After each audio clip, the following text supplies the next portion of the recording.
Mi smo zadovoljni, potpisali smo sva 4, parafirali sva 4 sporazuma. Mislim da nosimo u skladu sa datim okvirima dobre vesti našem narodu na Kosovu i Metohiji, dobre vesti za sve građane Republike Srbije. Ovim širom otvaramo put otvaranju poglavlja i put ka daljem pridruživanju ili bržem pridruživanju Evropskoj uniji.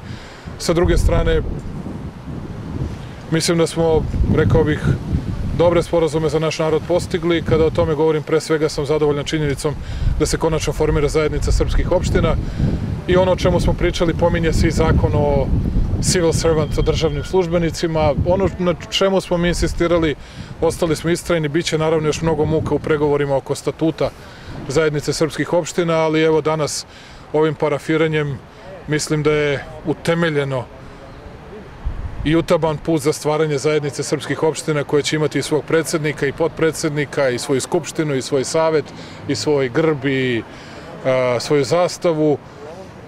Ja čestitam našem narodu na Kosovu i Metohiji na tome.